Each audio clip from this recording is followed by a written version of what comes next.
the prompt for this video was on a scale of 1 to 10, how effective is this propaganda? So I'm going to play it, and I'll just ask everyone to give me afterwards to give me a scale of 1 to 10, how effective this video is.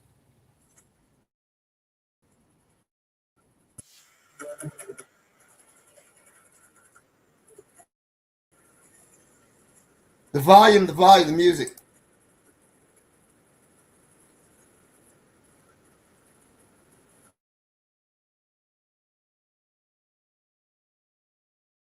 We couldn't hear anything, Coco.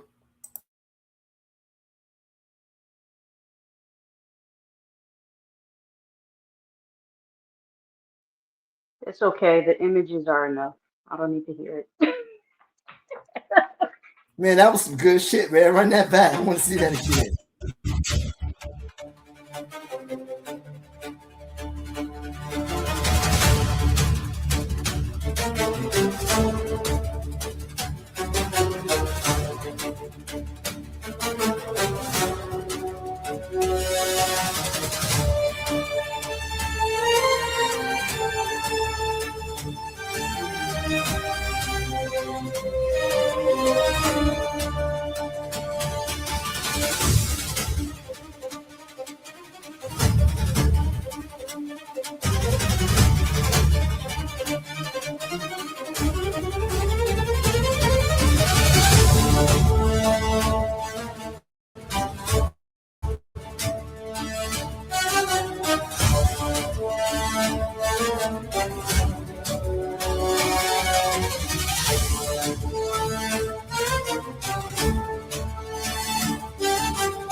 Yeah, Lord of Slaughter gives it a 10 already out the gate.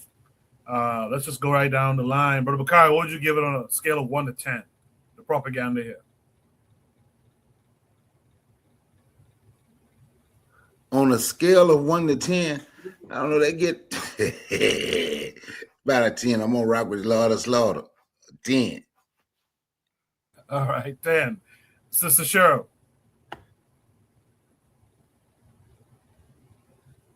I'm not trying to be all extra. No. I'm sorry. I'm sorry. The Legos is killing me. Like, I just real quick. Like, y'all know I'm a millennial, right? Like, that's when the live action Lego thing was just like starting. I was like an adult. It was just starting. So, like, all right, real quick. If you are a, if you're in your late 30s and up, I'll give it I give it a 3. But if you like Gen Z and younger, I give it an absolute 10. Oh, you being a hater, Cheryl. Unless you're a gamer and you're really into that Lego stuff, I mean, you an outlier, bro. I feel convicted. Oh snap! Oh, she got me. All right, you got me. All right. Buana, what would you give it on a scale of 1 to 10? No, I do give it a 5. And Cheryl and Brother Bakari, they say something to me that make me understand something. Because if you've been around Muslims before, these cuckers, when do they care about Malcolm X, man? You know, they don't care about the issues. It is absolutely the truth, man. It's the truth. But they find us to be useful now. So they figure they can put us in videos and shit like that. So I feel them when they do say that shit. I feel them. I do feel them. Wano, what you call them? We call them cuckers? That's what you said? Oh, cocksuckers. Oh, sorry. I'm sorry. I'm What? drinking. Forgive me, Shirley. Forgive me. Oh, okay. Forgive me. I thought that was a new word. I was about to use that. Nah, I say cocksuckers. Nah. All right. Forgive me. Forgive me for the foul language. Yes. Nah, you straight. That was my grandfather's favorite term. Black Steel, what'd you give it on a 1 to 10? Man, I give this shit a 12, man. Inject this into my veins. I need this. Um, so, couple things. First of all, the imagery they're using and the connections they're making are absolutely incredible, right? First, I would say this, right? Much of the Muslim world holds Malcolm X in high regard because he went, when he split from the nation and he started traveling, throughout Africa and Asia and whatnot, meeting different African heads of state, and he also went to Mecca as a Muslim to do his Hajj. So especially Iran, again, they have universities and schools and statues named after Malcolm X. So many majority Muslim countries hold Malcolm in high regard, not because he was black, but because he was Muslim. And I think he spoke to the oppression of African people through a Muslim point of view, right or wrong. That's what he did. And I think it made many people in the Muslim world connect with him. But I like how they made the connections to different groups of people who have been victims of U.S. or let me go even Western imperialism. Talked about Native Americans, talked about those girls who were just killed. The very first opening strike in this war that Trump started, they blew up a school, a girls' school, right? And the U.S. tried to make it say it was an accident. We were going off of faulty information. But we all know the modus operandi of the U.S. is terror, right? I believe that was very much intentional. They blew up that school because the Israelis they've blown up every school in Gaza. They've blown up they're attacking schools and hospitals in Lebanon. This is their plan to destroy the civilian infrastructure. So I don't believe that was an accident. They also referenced an Iranian flight. It was a passenger flight that was shot down over the Persian Gulf by a United States destroyer. And it was a civilian craft. 200 people on board the plane died. And it was a very famous speech by George H.W. Bush, where he said, "I will never apologize for the United States of America," right? Even though they killed this flight and they killed all these young people, right? He said, "Well, I will never apologize to the United States of America," whatever the fuck. So I'm glad they brought that up. Just the overall connections they were making with the role of the United States in much of the world's struggles and how they've undeveloped, that they've attacked and used the dollar. How they show the dollar crumbling, right? That was in reference to the petrodollar. The United States' dollar has been the world's reserve currency, but the United States uses the power of that reserve currency and the petrodollar to sanction other countries. So I think that their issue is they're trying to break out from under the thumb of U.S. imperialism. That's what the whole BRICS movement was about. We're trading in our own currency. We're not going to use the dollar anymore. So I think that the imagery that is showing that these are all connected struggles and their goals. They show the statue of Trump crumbling, the dollar crumbling. That was one, I don't think it was this one, showed the Washington Monument crumbling.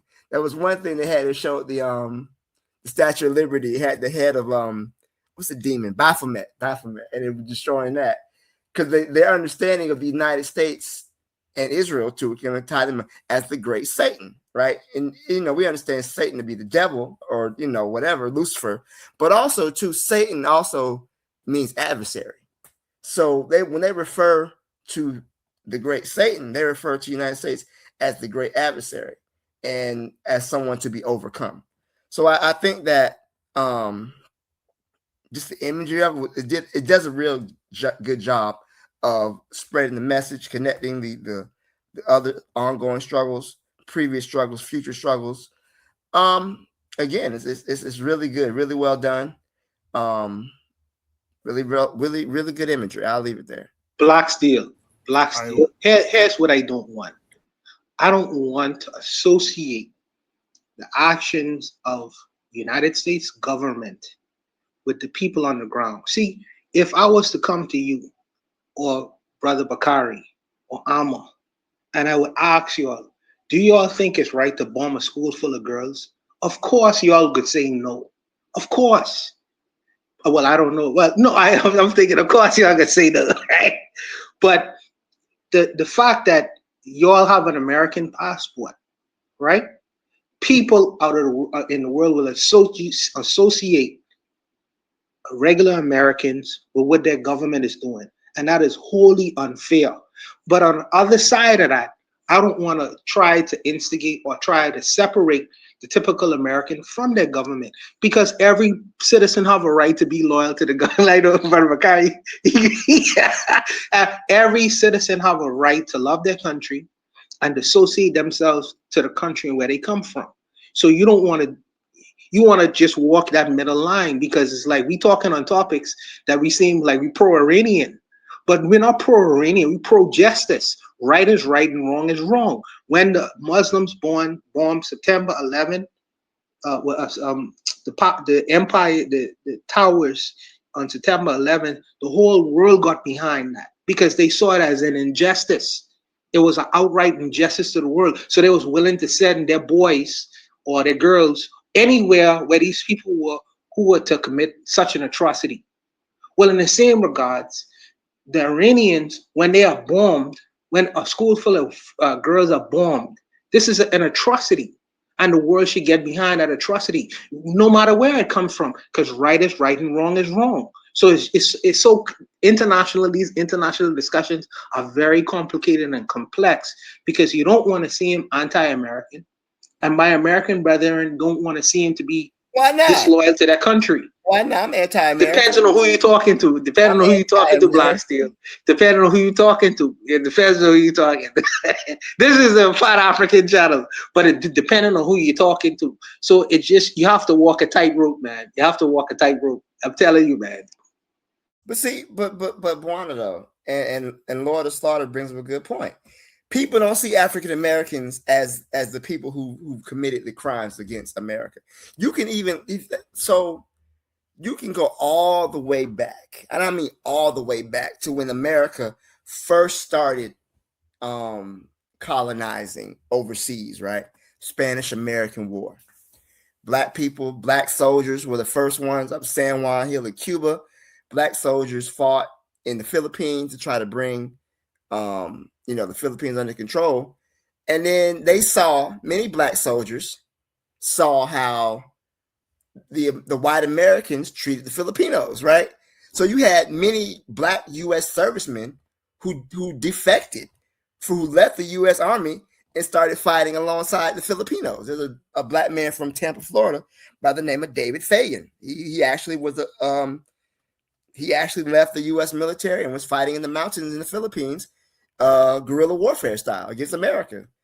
So even from the very beginning, black people knew that we were soldiers for the empire, but we don't reap the same benefits. We can go all down the list about how black soldiers were denied the GI Bill after World War II, how they were lynched in their uniforms after World War I, how their recognition, their accomplishments. So I think that the world kind of sees how black people are treated.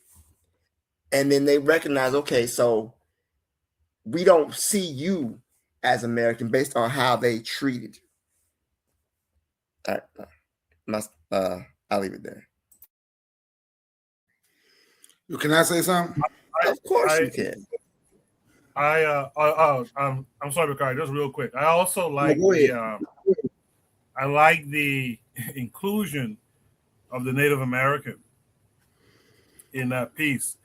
So I like comedy, right? One of the things that I always crack up about is when a person tells a joke and I say to myself, I wish I had thought of that. That's so clever. One of the things about this video that we just watched that I appreciate and saddened by at the same time is, again, we're being outworked. How come we aren't putting out, black folks now, I'm talking about Pan-African, Gavia, etc. How come we aren't putting out these types of messages? Black Steel made the point. Lego is it's the top selling kid toy worldwide, right? As far as gamers go, I think Call of Duty and Fortnite is up there. How come we haven't done something similar to kind of educate and kind of promote this idea that we all seem to subscribe to? That's what I wanted to add. Bakari, go ahead. Yeah, I see. I was listening to it. Black Steel was saying I listened to Bawana. Bawana say, most people say blowing up a girl's school is bad. Yep, we'll say it's bad. But we can also say it happens in war. And even if you're not in war, it happened to our people here, right? The church bombings with the little girls in Birmingham, Alabama. This is what these people do. But I say this is what these people do on both sides. Cheryl put in the chat, say, little did they know the Philippines wiped out majority of their indigenous population. And I understand black people being mad with the United States. Should be mad with the world. And that's why I say when we choosing sides, we have to look at how our people is being treated over there by those people. Right? Remember that picture I sent you, Koku, of my brother from Thailand? Yes, sir. Yes, sir. If people see him, you wouldn't know he could look like a brother, could be from your neighborhood, right? And he's Thai, but he tell me about their oral history. I know Koku will say they ain't black because they've been gone long. Kofi, I mean. But anyway, and he tell me about their oral history and how they're African. And he say when you go to Asian countries, if y'all ever hear, they always talking about black people in the mountains, right? Have y'all ever heard that? If they talking about China, anywhere, the black people live up in the mountains, right? They call them Negritos, the little black people. So I'm gonna tell you why he said they lived in the mountains in Thailand. Because people was trying to destroy them. When war broke out, they went to the mountains and they had a small, and that's where they had to survive. So when we looking and we saying we gonna take up for these people, do we ever wonder why our people don't live around the rest of the people? Why the black people in the Philippines ain't around the rest of the Filipinos? Do we ever look and take that? And that's why I say I'm a believer in the enemy. I don't believe in the enemy of my enemy is my friend. I believe I have two enemies fighting. And we supposed to be trying to see what we can take advantage of. And I understand that Black Steel say something about, I think that was Black Steel who said something about they released the black hostages first in Iran. That's political. All that is propaganda too. Yeah, they let them loose. Now it's not just, they let them go. They let them go. They know what they're doing. We don't. And I understand we want to see somebody stand up to America. But have you ever thought about that? Why? All the countries, I don't care if they're supposed to be socialists or whatever country they are. Why ain't none of these countries, including us, because I'm very critical of Africans who haven't tried to even build a military to defend yourself. Why is it a group of people can just come take your stuff and settle there and make it theirs? Why? I know what they did to us. But then they can just go do it to everybody else. Nobody else in the world thought like, damn, we need to build a military to keep these people off our neck.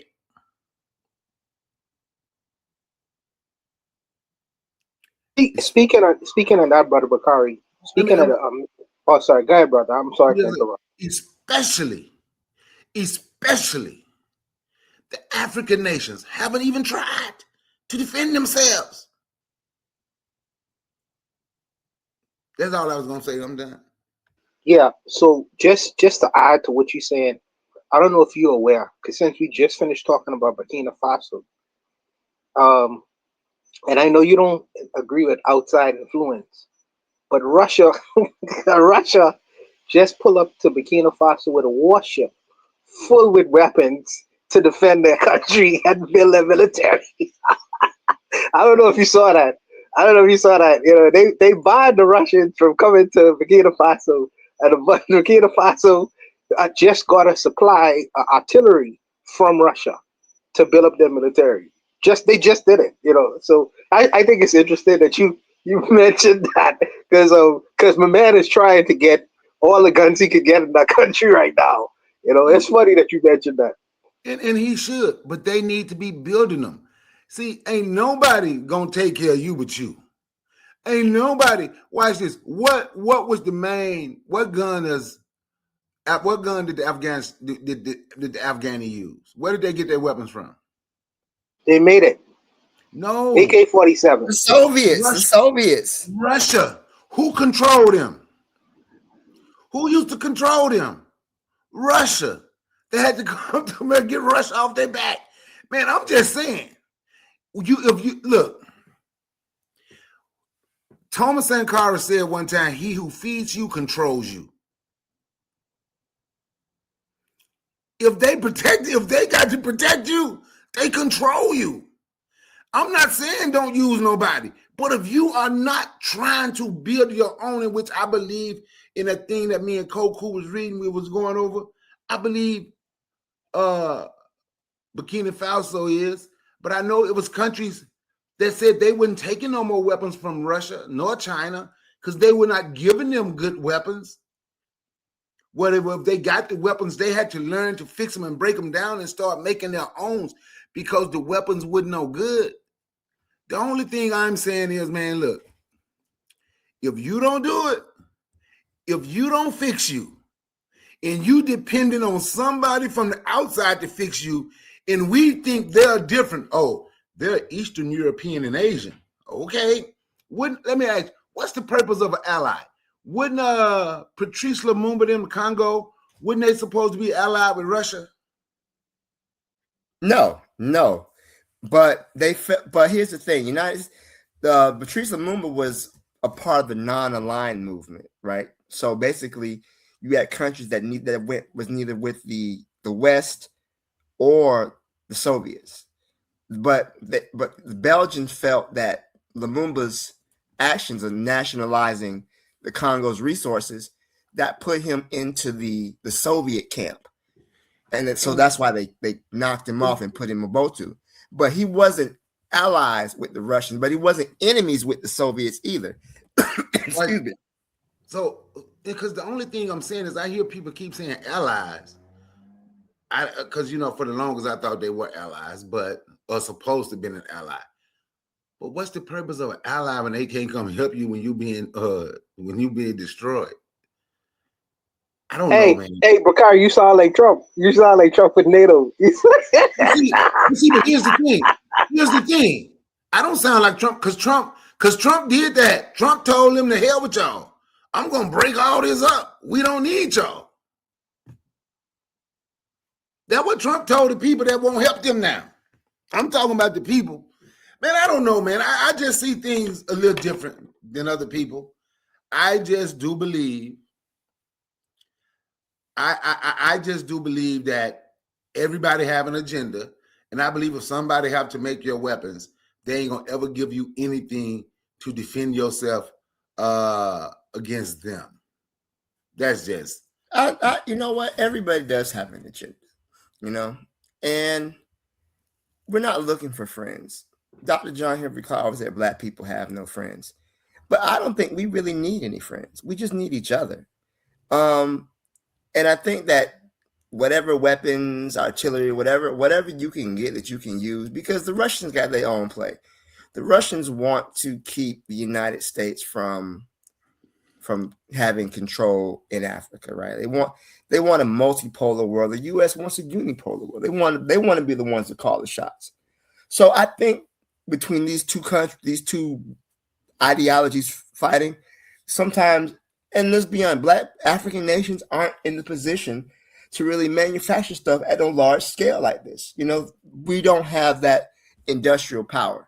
So get what you can, use what you can, but at the same time, build up your own. So like you're saying, Bakari, you don't need to have to import weapons from Russia, which is not, I'm going to say Russia, not the Soviets, because one reason why the Soviet Union was the country they got weapons from, because the Soviets were anti-imperialistic, not always, but there was some wiggle room where you can get some stuff from the Russians if the U.S. don't want to play ball. When you had these two competing superpowers back during the Cold War, there was some wiggle room. But under a unipolar system that we have now, where the U.S. has full spectrum dominance, and it's our way of the highway. So I think that we have to kind of see what we can get out of these situations and take advantage of it. And you know what I see now? You're right. Take advantage of it. And I don't have a problem with taking advantage of it. But we don't have to go back to the Berlin Conference no more talking about the scramble for Africa. Russia, the U.S., China. Because we have, in all these years, have not even attempted. See, we say we don't have. We haven't even tried because we let so many people, because we let everybody control us, man. In all these years, you haven't even attempted. People can say what they want to say about white folk. We can say whatever we want to say. But when you study them folk history and you see how the French controlled England for like 140 years, it was illegal to speak English. Even in England, they had to speak French and so on and so. Man, them people fought. We can say what we want to say, and this ain't me trying to put them on a pedestal. But man, the people that put you in this position ain't gonna take you out this position. And all these years, man, all these years of so-called alleged we independent, in all these years, man, we haven't even tried to build nothing. Brother Bakari, I want you to do me a favor, brother. I want you to do me a favor. When you have time, I want you to study the Grenada Revolution. Study that, come on. Look it up. Okay? Because just study it. Because the people have tried that. And Ronald Reagan sent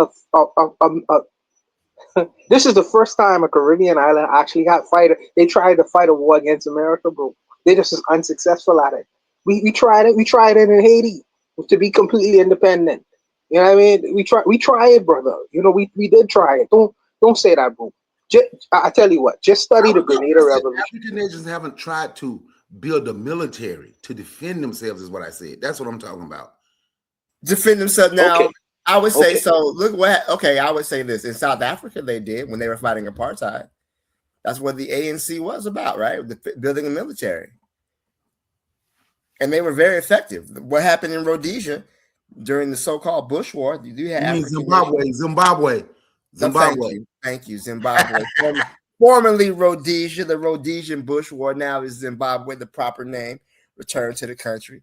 So, but to your point, Bakari, I see other countries trying to use, trying to fight economically, right? The Chinese and the Russians and the whole BRICS movement, and they're fighting diplomatically, but they're not fighting militarily. And it's not just African people, because look what happened. If you have a country that, for example, that is economically strong, but if you got another country that can just walk in and just bomb you, kill your president, kidnap your president, you know what I'm saying? That's you got to be willing to challenge them militarily. And there's only a few countries that's willing to do that. North Korea, they bought a nuke. Okay, Iran, they got their missiles, their drones, everything else. But very few countries are in a position to really challenge the full spectrum dominance of the United States. A country that spends 10 times more on its military than the next 10 countries combined. So US spends more money on its military than the next 10 countries combined. So we're talking about trillions of dollars. Most countries don't have the money to spend like that. But at the same time, they create things, to be defensive. So I don't really see a global effort to really challenge that dominance. And that's all I'm saying, man. And that's a good point. And a lot of people see how unstable Trump is, and they're starting to kind of realize, oh shit, we're in trouble. When the prime minister of Germany is asking for all U.S. troops to be removed from German soil, that's 50,000 men. If they want to take over Germany, they could. Now, because after World War II, they were saying, oh, well, you don't have an army, but you can trust the U.S. to handle your defense for you. And now we got a lunatic like Trump at the reins of power. Now they're reconsidering. It's too late now. It's not. I just use Germany as an example, but there's other countries that made that same deal with the U.S. Japan's another one. Taiwan's another one. There was one country. I think Switzerland. They had bought some jets from the U.S. and they sent the money, and the U.S. didn't send the jets. So like they're realizing, oh shit, we trusted the U.S. to uphold our security, and now they're giving us the middle finger. So like militarily. Let me ask you a question, right quick, Bwan. Didn't Trump bomb Nigeria already? Yes, he did. He did. Yep, against those so-called protected Christians. We didn't have a pebble to throw. Well, I think that they were trying to say the United States was acting against the insurgents or those people who were attacking Nigerian citizens. Now, I remember Somalia. Somalia messed them up. Yeah. Now, that's the one I was happy about. Somalia. Go ahead, Bwan. Militarily, the United States, and this is a true statement, militarily, America could fight against the whole world, the whole friggin' world, and still win. Militarily. Nah. This is a fact. No, this is a fact. This is fact. Let me explain why I say that. Let me explain. No, let me explain. Let me say it blackly. Hear me out. There is no competition based off a naval military who could compete with the United States. None. No countries. Explain and mention one. Okay. So you said naval power, right? Yeah, on waterways. Okay, so the United States Navy is the biggest naval force in the world, right? Absolutely. But you got to remember something too. The United States has been bad at asymmetrical warfare. You don't need to go. It's not World War II aircraft carrier. You don't need to do all of that to take down a naval ship. So good example, right? I know we've been talking about the Iran situation, right? The largest United States aircraft carrier, I think it's the Gerald Ford, right? It was recently in the Mediterranean Sea. Now they claim, quote unquote, there was a fire in the laundry room and they had to withdraw, right? I don't believe it. I believe they hit that thing. The Iranians hit it. Now think about it. You have a multi-billion-dollar weapon of war, the most advanced technology, getting hit by $25,000 drones that can easily be made. So I think that going head to head would be a stupid idea. But why would you go head to head with them? They lost in Iraq, they lost in Afghanistan, they lost in Vietnam. And then what happens when they lose? And they go pick on little small countries like Grenada, like what they did in Cuba. They're doing in Cuba. They're getting the ass whipped by Iran. So let's go fuck with Cuba, right? It's like a big bully. The United States military can be defeated. It can be challenged. They talk a lot of shit, but they're only good at killing people who are weaker than them. Against a country. I don't think they lost in Iraq though. Well, what were their objectives? I mean, to me, when I say they lost, That means they didn't achieve their objectives. I'm gonna tell you why I say they did, because they have military bases in Iraq. Right now. That's why I Right say they now. did. Okay, fair enough. Because after that war, see, I'm gonna tell you something. You know what? See, what Black Steel just said is real though. When he said Germany, people leaving Germany, that's 50,000 soldiers. Germany want them gone, right? You know why the United States don't mess with North Korea? Now, of course, they don't tell you this till you go there. And I wasn't even on the DMZ. You know why they don't mess with North Korea? Because they know they would lose about 20,000 soldiers within a day, 2 days. Where I was stationed, and I'm going to say it again, I was not on the DMZ. Excuse me. You were in Korea, Bakari? Yeah, I was stationed in South Korea. Okay. Where I was stationed, if war broke out, my life expectancy was 8 minutes. Damn. They don't tell you that till you go there, of course. God damn. God damn. If war broke, so Bwana, when you say they can whoop, when you say they can whoop the whole world, I understand you talking about their military and how big it is, but they have spread themselves so thin. It's like business, like you're doing a business. You can't do everything. You good at this? Focus on this. Build this up, then try something else. You can, but they are spread. That's why Iran is hanging in there. Iran can't go head up with the United States, but Iran is smart. You know what they did? Cut off the Strait of Hormuz. And they It's started economics. and they started bombing those Arab countries that have military bases, U.S. military bases there. Why you think they talking about in Kuwait, the U.S. military was abandoning bases trying to get to hotels, and people owning the hotels was telling them no, because wherever they went, Iran was bombing. Iran just started bombing those little bases right around them. And that's what would happen. And we have in the U.S. have spread it themselves so thin. That's what will happen, Bwana, because they are everywhere. And they are everywhere. But see, the difference between the war that Iran is fighting, which I think is very smart, by the way, they're not fighting a military style war with the United States, which is very intelligent. They're fighting an economic war with the United States, which is very different. All you have to do is cut off that strait and destroy all the partners in the surrounding areas. And then when the dollar, don't you know the Japanese and all these other people are negotiating to get oil out of the Strait of Iran in Chinese yen, not the petrodollar. That destroys the American economy.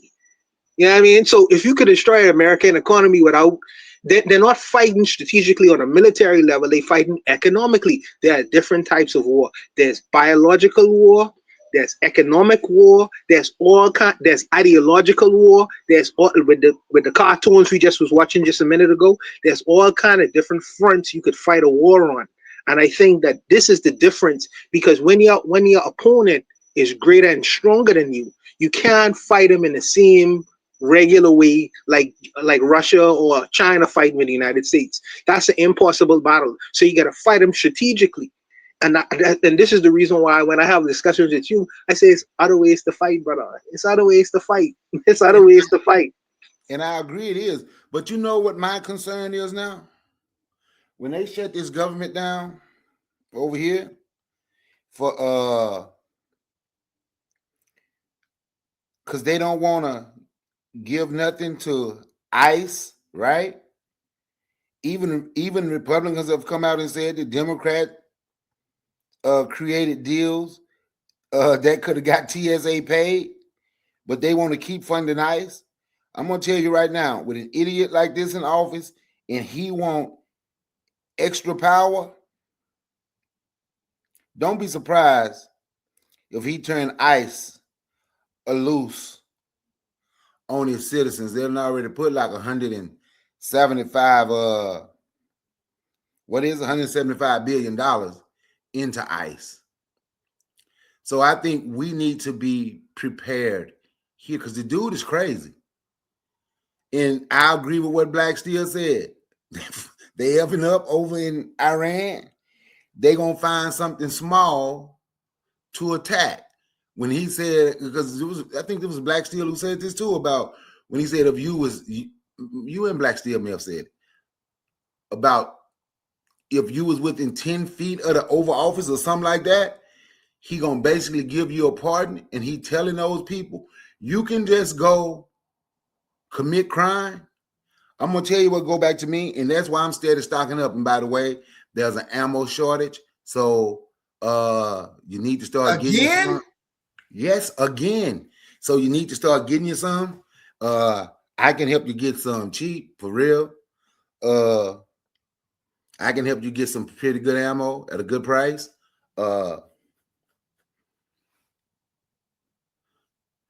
That's what we need to be doing. So you see this, so with the midterms coming up, Bakari, and like you said, when he said that they're gonna try to pardon everybody because he knows they're about to be committing crimes, right? But did you hear that they shutting down the Forestry Service? So like the department that covers like the forest and forest fires and they shut it down. Why? And then you're gonna divert the money to fund ICE.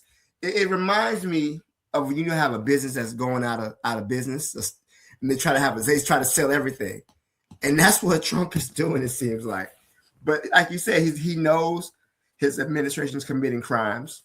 He doesn't care, and the people involved are committing crimes. And his fear is that when a new administration comes, which a new administration will probably show up. But I think he don't have nothing to be afraid of because ain't nobody finna hold his. Oh no! I disagree with that completely. What? Nah, bro. I think that Trump underestimates America, and y'all brothers correct me if I'm wrong if I talk another turn, but Trump vastly underestimates America. America is a revolutionary country. Nah. It's born. Let me finish, Black Steel. You could correct me. It's born out of friggin' revolution, bro. It's born out of revolution. If Trump, he could only go so far with ICE, and I think that he is fomenting a civil war in the United States. He is fomenting that, brother. And if he thinks that the Democrat or people who think inclined to think that we are so weak that he is going to be able to walk around like a king, I'm telling you, brother, America is a revolutionary country. They've unalived presidents before. I'm telling you, man, it's going there, Listen, brother, let me tell you something. America is a counter-revolutionary country. There's a really good book by Dr. Gerald Horne. He talks about it's called The Counter-Revolution of 1776. And long story short, in the book, he talks about the reasons for the American Revolution were not revolutionary at all, but they were really reactionary. So let me give you an example. I know I don't want to be long-winded. I'm going to try to wrap this up. So there was a case in Great Britain called the Somerset case, right? Where a black person, I think it was a black woman, went to England and sued for her freedom. So, and she won, actually. So there's Dr. Horne saying that the Somerset case set a legal framework for emancipation. So that was part of the reason why the 13 colonies rebelled. Also, at the end of the French and Indian War, the American colonists were forbidden to go west of the Appalachians and take land from the Native Americans by proclamation of King George. United States wanted to expand further west. So here you got the king and his soldiers keeping white people confined to the 13 colonies. Fuck that. Who was the largest landowner in the colonies? George Washington. He wants that land. You mean to tell me I can't go west and get more land? So many of the as far as America being a revolutionary country, they are counter-revolutionary. The success of the 13 colonies is a step backwards for the world, for world revolution, because what they had, brutal slavery, stealing of indigenous land, what are they doing now? So I would not argue that they're counter-revolutionary. America had more guns than people. If white people wanted to bust a grape, they could bust a grape. But those weapons that they got is all posturing. Those weapons are for them to kill black people. If black people get out of line, the weapons ain't for the government. They're not. Black Steel. If that was true, why that guy almost take the president head off, bro? And the guy who shot at the president when he Man, was that was before. staged, man. We shot him in the Well, ear. That was staged. Okay, all right. But people died then. People died though. They But did. I would say this. He is not the only president. He is not the only person that tried to take a shot. What about Reagan? What about Abraham Lincoln? What about JFK? Americans have historically, when they felt aggrieved, have gotten rid of the leadership. Well, That's okay. historical, brother. So look at that. Okay, you mentioned JFK. Lee Harvey Oswald. I don't believe he's working by himself or whatever. I believe that the people who killed Kennedy, and this is let me put my tinfoil hat conspiracy theory hat on. The Mossad killed Kennedy because he was against letting Israel get nuclear weapons. I believe, and that's just my tinfoil hat theory. I don't believe it was some Americans expressing their grievance. They basically, that was a foreign government. Same thing. If you look at all the presidential assassinations, right? It's usually just like one dude who's pissed off because he didn't get something. Like the dude who shot Abraham Lincoln. He was mad because he was a Confederate sympathizer, and he thought that Lincoln was going to have the black people take over, whatever the fuck. Or the dude who shot Garfield. He was due a captain position. It's not no revolutionary. The dude who shot Ronald Reagan. He was in love with Jodie Foster, and he wanted to get her attention. He was a crazy dude. He wasn't trying to foment no real revolution in America. He was trying to get Jodie Foster's attention because he thought she was cute. So he gonna kill but Black Steel, you just mentioned to me the other week that the greatest threat to national security is these white militia groups. That's what you told me. Yes, yes, that's true. And most of these people, what do they want to do? They want to take over the friggin' government. But again, it is counter-revolution. They want to take over the government and destroy it and get rid of the Constitution. They want to take over the government and install a Christian theocracy.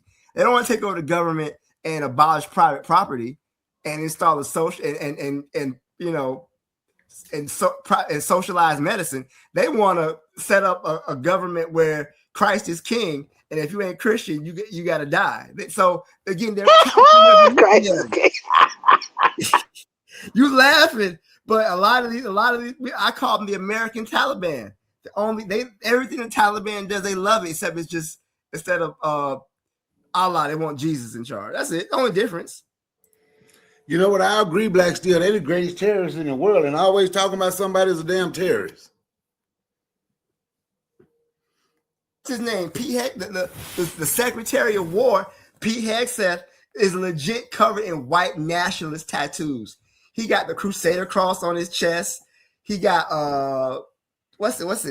some others tattoos identifying white nationalism. So this dude is an open white supremacist. He's in charge of the military. He's blocking black generals from getting promotion just because they, So no, U.S. is counter-revolutionary, man. There's these people killing all these white nationalist groups. They want to bring back slavery is what they really want. And that would create another. So see, Brother Bakari, Black Steel.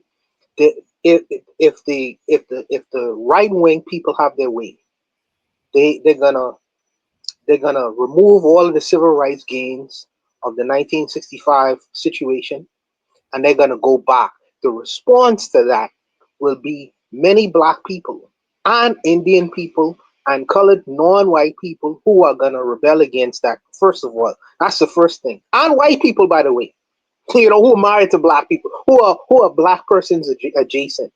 And I'm saying to you that the further right that the United States goes, there is going to be a fomenting of opinions in the United States where people are going to rebel against that. They're just not going to stand for that. Do you think that black people in 2026 are going to go back to Jim Crow and just eat that? Damn, I don't believe so.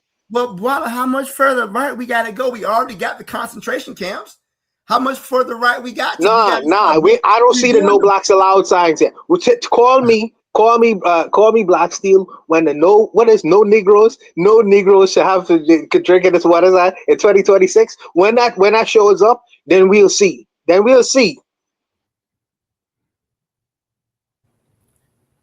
a real great conversation. I let that conversation go because it was an opportunity to discuss what's going on in the world, in the news and stuff today.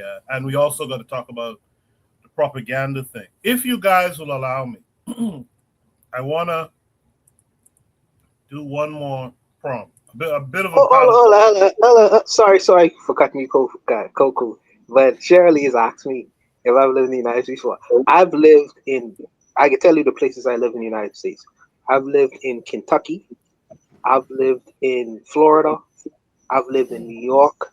I've lived in Michigan. I went to South Carolina for a time. Where else did I live? So a few other places, man. I've been all over the United States for different points of my life, man. So I have lived in the United States before. Yeah, and spent Okay. extended periods of time. Maybe not long enough. Maybe not long enough. You don't think so? I get You don't it. think so? Okay. I said maybe. I don't know. I don't Okay. know. But it sounds like because you said because you don't see certain signs. But What did I say yeah. wrong? What did I say? Because I say it's a revolutionary country. I don't. No. I think because you said you don't see certain signs like the only whites only fountain and whites this and what. Um, that's essentially okay. If you go to certain parts of the United States, they don't have the signs up, but I mean, we all know where to go and where not to go. We know That's facts. sundown That's towns, facts. sundown towns that still exist. I mean, So, I'm just Really? saying. I'm just a Really, there's sundown towns exist? there's Really? certain no, hold on. So to her point, right? There's certain parts of certain states you drive, like the police you will pull you cannot for go. any reason. For any reason, they gonna hit you with ridiculous fines. I can't think of the place in New Jersey my girlfriend was telling me about. There's a place in Jersey that they knew not to drive there. Because every time a black person get caught there, they pull them over. You stay on the turnpike, you keep going. If you pull up at this town, you get in Clark. Clark is the name of Clark, New Jersey. They got a lawsuit against the sheriff right now because of all the people that they pulled over, black people. Basically, it was basically a sundown town without being a sundown town. They didn't have the Yeah, signs up, but if you black, pretty you much. get pulled over. No question about it. And Okay. also Okay. there are like I think I can't remember how many states there are still, but where what is it? Where cannibalism is still legal. You know, if a black Cannibalism. person What is that? listen to me. Is that If a real? black Cannibalism? person listen, if a black person is in West Virginia and he or she is driving down the back road, they might be on Did you just on the say? dinner table. They might be. True. That's true. That's true. Coco, Yes, stop it. Stop cannibalism. it. Stop it, Yes, Coco. Stop it. yes, yes. Stop it. No, Cannibalism. Yes, it's still but legal in certain Shit, I states. must be in Yes, wild right now. I must be in no, wild. yes. I'm telling you, This bro. this West Philly I just talking. my point. Joe, My point is, listen. My point is that hills we have don't need eyes. signs. The You world. don't need signs, bro. We already, all as black people, we already know where you're supposed to go, where you're supposed to be, and where you're not supposed to be. We know every state we know. Every, there's a town in Illinois called Anna, Anna, and the white people say Anna stood for "Ain't No Niggas Allowed." That's what they said is what the word represents. Now they're trying to change the image of the town, but that is a well-known example that they got whole places in the U.S. where if you black, you better not go there. Hey, Or look, if I'm you- gonna They tell you. eat black people, bro. They be eating black people, bro. I'm telling you. You think it's a joke? It sounds funny, I'ma but stop it. listen to Stop it, me. I'ma stop No, it. no. I have heard, especially up in the Smoky Mountains. If you get a knock on your door, don't open it. yes. I've heard that before too. I wouldn't say it's legal, but I would definitely say they're not really checking for you if you just go miss it. You never. I've heard of that too. This is Iran propaganda from the Black Americans right now. I was in this man's military, Bawana. That's wild, hun. There's a place called Fort Leonard Wood, Missouri. They used to call it Fort Lost in the Woods. Oh no! Oh no! Now, I have never been stationed at Fort Leonard Wood or Fort Lost in the Woods. It was a field artillery unit, but I was a cook, so I could be anybody unit. So I had a lot of partners that was field artillery. And everybody I know that was stationed, and I knew a lot of people that had been at Fort Lost in the Woods. and they all say the same thing. They had towns. They would even tell you the name of them. They had towns where the military tell you don't go because black people ain't allowed there. This one guy said he was a cook and they were in the field, and this was a white guy. And it was another cook that was stationed with him. They were talking, say, this black guy was a white guy and a black guy. The white guy was telling the story. And this white guy, I forget where he was from, Canada, but had moved to the U.S., whatever. But he was talking. And they said they were in the woods. We were doing a field exercise in Fort Leonard Wood, Missouri. Not we, because I wasn't there. And they said when you out, when you're out in the field, you still around people. And they said it was out in the country and some white folks lived right there. They say them white folks came and told them, so y'all cooking? Says, yeah. Say, called him to the side. And y'all even got to cook for the N-words too. They get to eat. But that was one of the towns. Killeen, Texas, where I was stationed. Fort Hood, Texas. Killeen. So don't go to Texas. Okay, I got you. Don't go to Killeen, Texas. K-I-L-L-E-E-N is how you spell it. One, I'll tell you something. I've been through West Virginia before. There's a bad dope fiend epidemic in West Virginia. Anything is possible out there. I'll tell you guys something else because I live in New York. You wouldn't believe it, but when you start heading upstate New York, a lot of those towns heading upstate, like you guys probably heard of Albany and places like that. There's a lot of sundown towns up there. In fact, one of these days I'll tell you all about it. I was with some friends from college. We went to a show upstate New York. We got chased by pickup trucks and stuff for a couple of miles. New York City? Wow, that's crazy. Upstate New York, not New York City. Upstate, okay. Yeah, see, everyone has the image of New York City when they think of New York. You take an Amtrak train and go upstate New York, you'll be surprised to see and hear the hillbilly white folks. I kid you not when I tell you this. Hillbilly white folks. There used to be an old TV show depicting this too. I forgot the name of the show now. But these guys are upstate New York. Trust me when I tell you that. And talk about sundown towns, they have them up there. Wasn't that grocery store they had the mass shooting was in Buffalo? It was in Buffalo, yep. Yeah, he went and killed all those black people. But yeah, absolutely.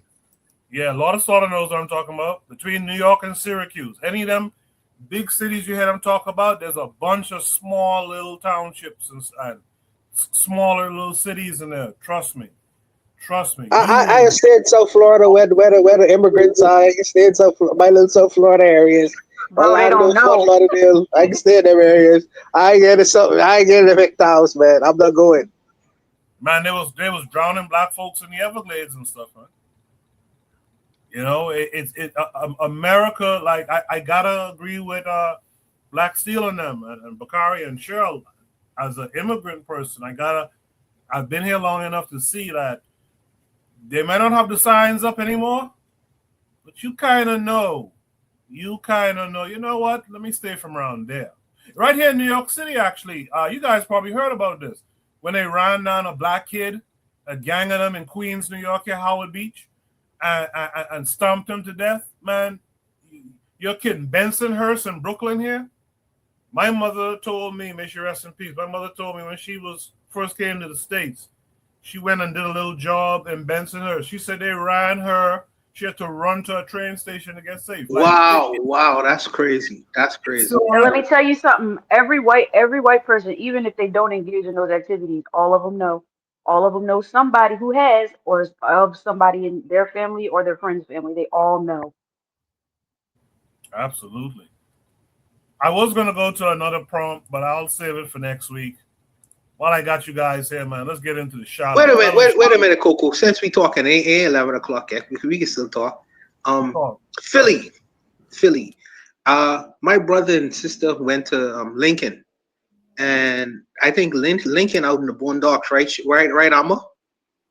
Lincoln University. Yeah, kind of, yeah. Yeah, it is. Yeah, it's out there.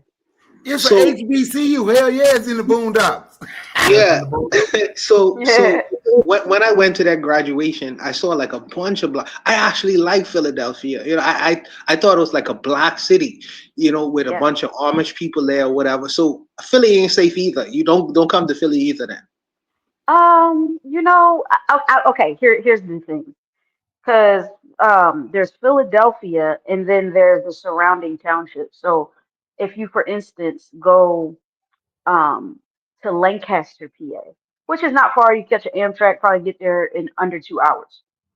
Um, you need to be careful, okay? Because How I about mean, I went to Reading? How school. about Reading? Reading. Reading, it's situational. So Reading is very close to Philly. I'm not saying there has never been anything that has happened out there, but I think once you start getting into places like Lancaster, because my school, Millersville University, I don't know if you ever heard of that. They had I had so many I didn't experience myself, but a couple of my friends, they said they walked in. Two of my friends said that one of them was Jamaican, the other one I think they were both Jamaican. They said they walked in on a bunch of a bunch of them in their hoods, and this is just less than 2 hours away from Philadelphia. So I mean, That's it's wild. That's wild. I wouldn't put it past being in Reading. It's you just don't know. You just don't know. You're just safer, and everybody knows in Philly. You're just safer. The only people that don't really know is people that are not black people that are not from the states. And we will always caution them, but sometimes, it's oh, we love everybody. But you still gotta be careful. You hang around certain people, just make sure you got your people around. That's all. Okay, I mean thank you for the advice. You know, you all, I never knew that they was eating Negroes in, in the United States, but They would, you know, they made books out of this. There's like literal history on white people eating black people and the yeah, reasons but why I they thought it ate was black back in the people. day. I thought it was back in the day. You No, I know, mean, man, you go out. I mean, listen, if you go ahead out to Montana and Wisconsin, go ahead if you want. You can see for yourself. But I'm just saying, if you go anywhere by yourself in the boonies, anywhere in the United States, you get what you get. yeah, no sweat, no sweat. I was planning on where Brother Bakari live. You know, a friend of mine live in Marietta, Georgia. So I was planning on going to visit him. But I feel like Brother Bakari he's straight, so I feel I'll be safe in his area, even though he have probably a lot of rednecks around him. He But got he's guns though. protected. Yeah, Yeah, he's he got guns. protected. He got You his know, weapons. so Yeah, he cool. it's crazy. Y'all need a black book. You know what? Y'all need to bring back the black book You where do. black people. That's crazy. We do. The green hole. You mean the green book? The green book, where black people is safe to travel and where it's not safe to So travel, because I don't know. I've been so my mom, she owns like a timeshare. You can go all over the place, with your timeshare and whatnot. So we went to this place, this little small town called Crossville, Tennessee. They had a little mountain resort up there. It's a very nice resort, but to get to the resort, you got to go through Crossville, Tennessee. So my son, he called it Cross Burningville because when we went there were no black people. We were in a grocery store, and when we walked in, there was a white girl. She might have been 16 years old. She looked like she saw Bigfoot or something. It occurred to me she had never seen black people like that. So when we get back to the resort, I look up the town, Crossville, Tennessee, whatever. Former sundown town. Up until the 1960s, they had a sign that said, "Nigga, don't let the sun hit you don't let the sun set on your black ass in Crossville." They took the sign down, but I noticed that was something that wasn't advertised on the brochure. So we stayed on the resort the whole time. We playing pickleball, we at the pool or whatnot, but we made sure to stay on the grounds of the resort. In the future, I'm going to do a little bit more research about where we go on vacation. Black Steel. I am of the opinion in my mind, and y'all could correct me, all Americans on this panel, that how could you live in America? Now y'all could disabuse me this idea. How could you live in America and never interact with a black person? How is that possible? Oh, Because yeah. because Go black to the- It's possible. Black Go to the people are only violence. 13% of the population, and much of our population is concentrated in the South. So all the countries that have like even like Mississippi, Alabama, Georgia, parts of Florida, that's where the majority of the black population is concentrated. You go to places out west like California, I don't think their black population is more than 10%. I think California. it's 6%, 6 or Yeah, 7. very More like small. LA. More LA, like LA. yeah, But not California, California. So yeah, but like LA, like you got black people in LA, but like in like most of the state, there's very small pockets of black people. So you go to places like Montana, Idaho, you wouldn't catch me dead in Idaho. There's hardly any So- black people.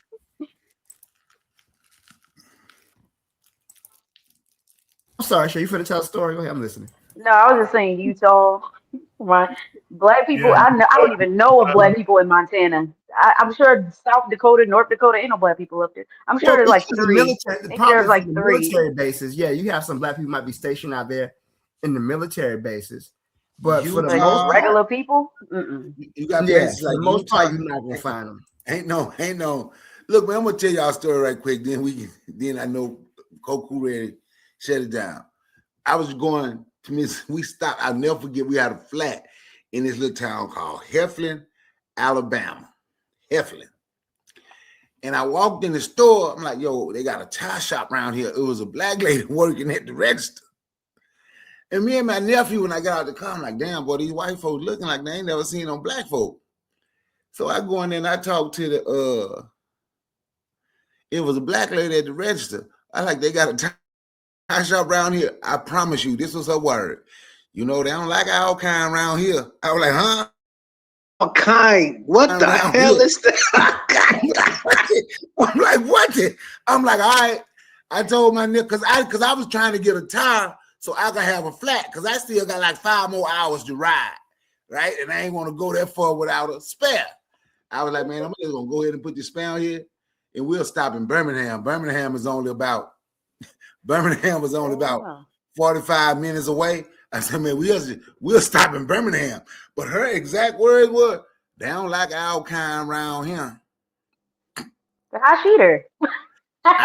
They always got their They always got that one. Right. But guess what I asked her? I'm like, you here, you black Jews. They don't like our kind around here. I looked at ketchup because we had ketchup. God damn. You know what? There's a quote by Langston Hughes. Sounds about right. He said, fascism is a new name for the terror black people have always faced in America. So the reason why we can say stuff like this, Juana, because this ain't nothing new, you know? And when we always talk about what's going on internationally and how the United States, all these different countries using laws to oppress the people, that has been black people's reality since the end of slavery. So that's why we have these stories, because we understand we are here in the belly of the beast. Don't get it twisted. Don't listen to the propaganda. No, me personally, it's been my experience. I don't understand the America, even though I lived there for some periods of time.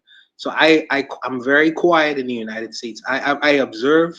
You know, I'm not judgmental like some of these other immigrants. I just observe because, like you say, these things are culture shock to me. I'm like, our kind, Brother Bakari say, our kind. These things like are foreign things to my mind because I come out of a black experience, out of the black fucking world. So it's like everyone looks like me. So I don't have to I contend with Negroes, but not on the same level where you see you contended with white folks with these plastic smiles and just a lot of fakeness and like, well, we'll take your money, but we really don't want you to be around here. You know, that's not been my experience. So it's just when I go to the United States, I sit small. I'm very quiet. I'm very Some quiet. places they don't want your money, Bawana. Some places they don't want your money. They don't want your money? Some God places damn. they don't want you there. Look at me. I can call a friend. God damn. I can call a friend right now. And she can tell you about Want your when her black and her boyfriend, money. when her and her boyfriend went to the mountains. And black people love to go to them damn mountains. I know they come from that Tyler Perry movie. Wow, I feel you came from me, Bakari. And they asked me, no, but look, they asked her. This was before, like, because you get up certain parts of the mountains now, you'll still lose service. But they stopped and asked for directions. They say that old white man just stood there, and just told them, we don't see many niggas around here. That was his answer when they asked how. Wow. I'd have been like, well, I see a lot of crackers. Wow. Crackers be cracking. Yeah. Wow. You get up in the mountains. Where were we at? We were in North Carolina. There's a little small town called Bat Cave, North Carolina. No lie. That's the name of the town. And I think I might have been 16, 17. Black people like to go to the mountains, Bakari. I feel like I caught a stray because my mom should let her go to the mountains. So we were in the mountains. And we got with this roadside. We went to the little roadside vendor. She was selling honey. Of course, we get out there. This lady got a shotgun almost as big as I am behind her cash register. Like, man, nobody trying to steal no honey from you in the middle of fucking Bat Cave, North Carolina. Chill out. But I mean, she was very clean though. She wasn't bad at it, but still. Let me tell the brothers and sisters something in America. See, when those same white people come to this country, I get a different face. I get the white, the so-called human white person, where they love all the Negroes and everything is all fine and we love the black folks. We don't see a lot of niggas around. We know. So I grew up with a completely different reality. So when you telling me that you went to Bat Cave and we don't take black money, what the fuck is that? I don't speak that. Koku, do you speak that language? I don't speak that language. Koku been living in New York City for longer than for a long time because I don't understand that reality. I can't. It does not compute in my brain. It doesn't compute. That's one of the most difficult things is to return home and describe what's going on out here. Most people kind of don't understand you or don't want to understand you even. They don't believe it. You know what I mean? Because they the propaganda tells them this place is the land of milk and honey, streets paved in gold, but they don't tell you the real story, who that story is for.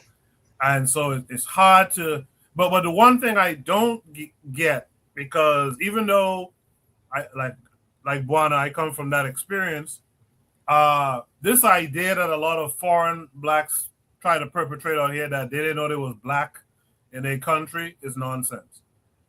It's nonsense. No. I know I am black in the Bahamas because I know that when I come back from if I'm going into international place and I come back here and if I'm trying to get a taxi, these guys will break their necks trying to get white money, like Amma was saying, because there's a difference between black money and white money. I thought money was money to try to get tourist money instead of getting local money. I'm like, what's the difference? So I recognize the black racism that exists in the Bahamas. There's no doubt about it. I'm gonna say niggas, but black people treat you horribly. But when Brother Bakari saying that, we don't respect your kind around here, I'm like, because everybody is my kind. So it's like, what are you talking about? But I understand the differences that Black Steel and Brother Bakari and Amma is saying. It's very difficult for me to relate because that's not been my life. So I understand. So all I could do is just be quiet and listen. Juan, I'm gonna tell you something. When I went to the Bahamas, I didn't buy nothing on the front because there was nothing owned by black people on the front. That was all owned by white Greek people or just some white people, wherever the hell they were from. I didn't buy. I went to the back. I asked that tow taxi driver, take me to where the black people is from here, where the black-owned business is at. That's what I said. I didn't, I'm going to tell you, man, I do so. Look, Mississippi got the reputation, but America is Mississippi. Like Fannie Lou Hamer said, Mississippi is not a Mississippi problem. Mississippi is America's problem. America created Mississippi because all of America is like Mississippi, but Mississippi and Alabama and Arkansas has been the scapegoat for what they do everywhere. Like, I'm gonna give you an example. If that had been a grocery store shooting somewhere in Mississippi, what did happen in Buffalo? If that had been in Mississippi or Arkansas, Alabama, story would have been told way different, even by the white folk on the news. Oh, the old past of Mississippi is coming back. But study Lackawanna, New York, and see why, and look up Lackawanna, New York, and why you will find black people from everywhere, even New York, running to Lackawanna because of their treatment. We were always trying to find a safe place in this damn wretched country. That's why you go to Florida, you're going to find places like Progress Village. You go out there, it's a whole lot of just black folk. Shout out to the village. That's what Black Steel is from. He don't like to say it though. But Nah, Black Steel from Overtown. He from Overtown. But America is Mississippi. See, when most people talk about Pennsylvania, they know Philly. Or they might know Pittsburgh. When they talk about New York, just like Koku said, they think New York City. And then even when you think New York City, like everybody gonna remember what happened in Tennessee. It could have happened in Tennessee in 1970. But this country, the media propaganda have a way to make people conveniently forget what happened in Bensonhurst when the Italians beat that black dude to death with that baseball bat. They know how to. But Kari, let me ask you a question, okay? Because I live in the South. I live in Louisville, Kentucky. You know I live in Louisville, Kentucky. Black people but we don't call I didn't feel like I was getting the same kind of energy you're talking about. So what is explain to me what's the difference? Because I was in the South. Louisville. Go to Paducah. Look, I know. Go to Paducah. Yeah, I went to Paducah. In fact, I went to Paducah. How many black people did you see? As soon as a white person hear your accent, they already know. Man, I'm not going any place where I'm the only black person there. You see, how many black people you saw in Paducah? Not a lot. I know. I'm gonna tell you. We was going to Chicago, driving to Chicago from here. And I told my late wife, every ride, we needed gas. Happened once with her, then after she was passed, it's me and my kids. And we would ride.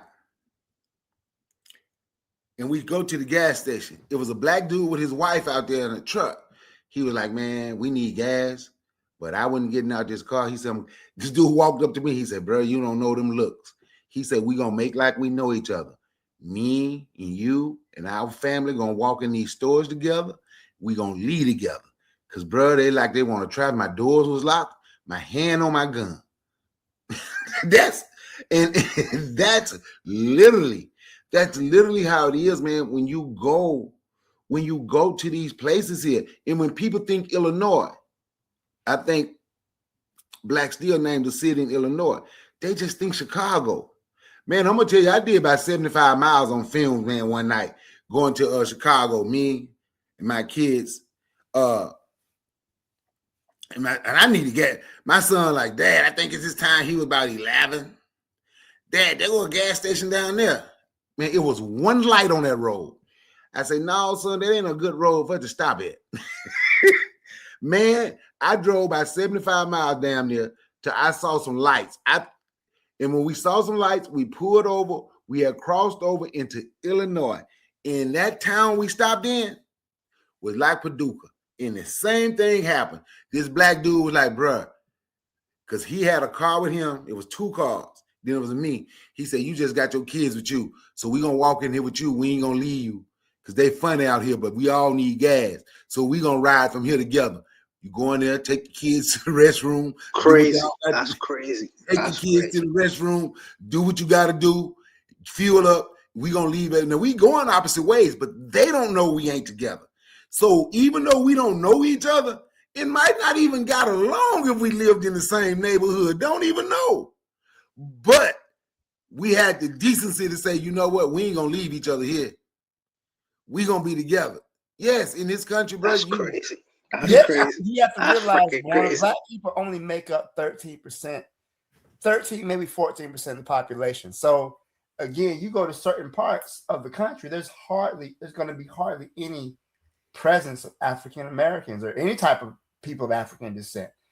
That's just unfortunate, you know. Black Steel, 13% is 50 million strong though. Okay, That's but 50 million strong though. Okay, but when you have that population spread out or concentrated in certain areas, yeah, that's a lot of people. If you just counting the black belt states, mostly again, the South and the urban areas in the North, that seems like a lot. When you get up out in the backwoods, man, you ain't gonna see no black people. I've learned my lesson. Okay, no more exploring for me.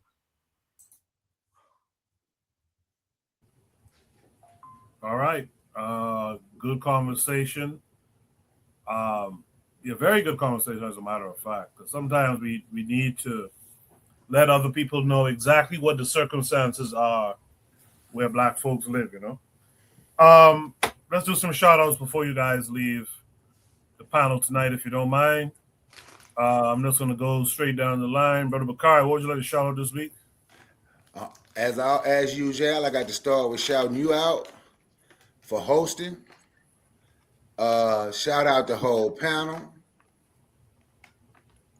I'm going to shout out. I can't even. I don't even know. My son's Keepways fraternity.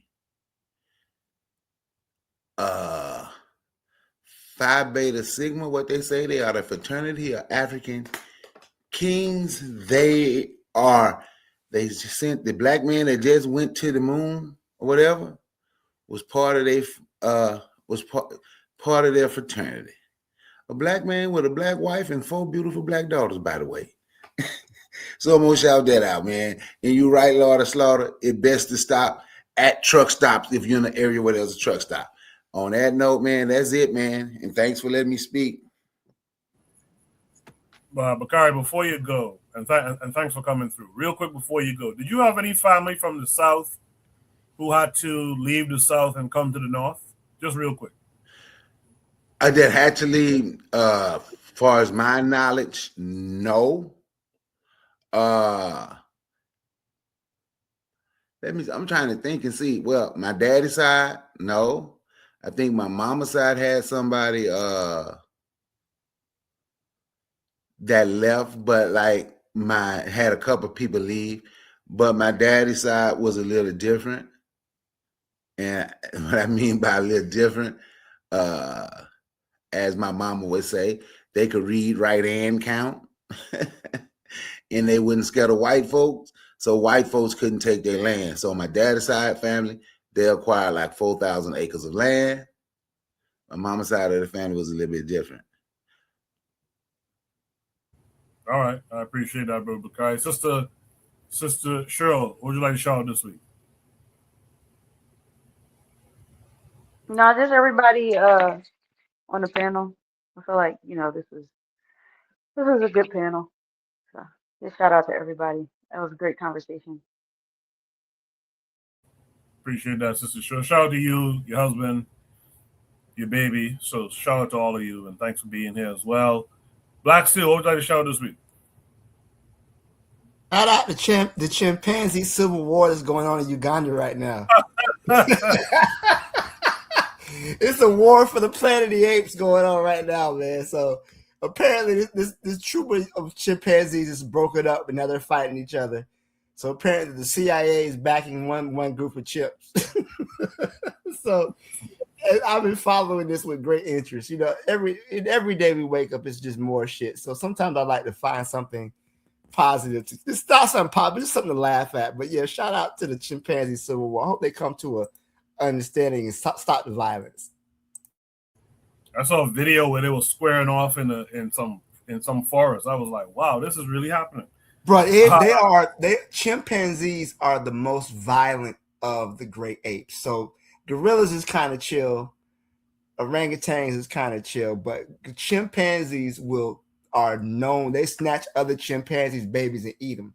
They are some vicious bastards. Bro, I swear I heard something about them. I don't know if how true it was, but they was making tools or something. They was going into the Bronze Age, you know.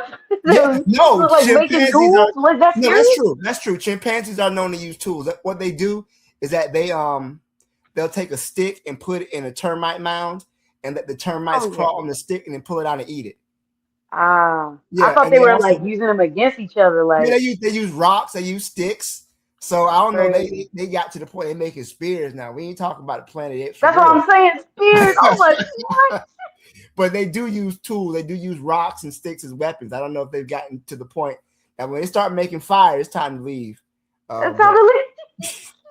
They can have that, but but no, they do use tools. Yeah, they'll invent the wheel soon. Buana, what would you like to shout out this week? Yeah, shout out to my beautiful African American people. And this ain't frivolous to say this. You know, when I was in Kentucky, you know, I met one of the most beautiful women in the world. You know, I'm sorry I didn't get married to her, you know, and eventually that didn't work out. But, you know, the African Americans, when I was in America, showed me a whole lot of love. My frat brother to this day, you know, still texting me after more than 20 years being away, you know, out of the country, well, a long time being away in that scenario. We still email me and text me to this day. So shout out to my African American brothers. They showed me nothing but love when I was in the United States, and I have nothing but respect for my American people. I watch you all. I see you all you all are very unique, and I give you that. Your brothers and sisters are very unique, and I appreciate your stories. And now I have some. It's very good to have some understanding in terms of where people come from and their experiences and things of that nature. And I appreciate that very much. And it's nothing like getting an understanding in terms of coming where people coming from and their perspectives. And I understand your struggles, man. You know, just keep your head up and keep doing your thing, man. Much love to your brothers and sisters all the time, 100%. And I'll leave it there. Yeah, Buana will be broadcasting from his car next week. Shout out to all of you guys. Hey, Coco, you know it's election season, so all I hear is freaking music out here. That's all I hear in this goddamn music out here. But needless to say, I'll leave it. Yeah, man. So shout out to all of you guys on the panel tonight. Shout out to Lord of Slaughter. Lord of Slaughter contributed to the goal tonight, man. I appreciate that. He said the AES should use its wealth to hire scientists and engineers. So I do appreciate that. We'll be back next week.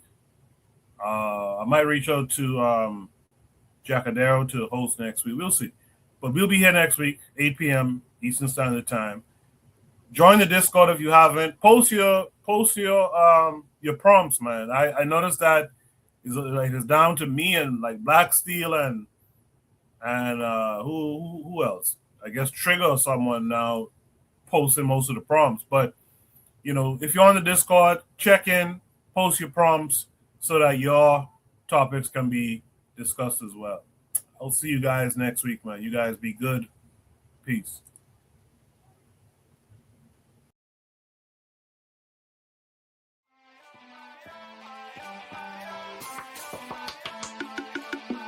Thanks for listening to the Bitter Medicine Podcast with your host, Koku.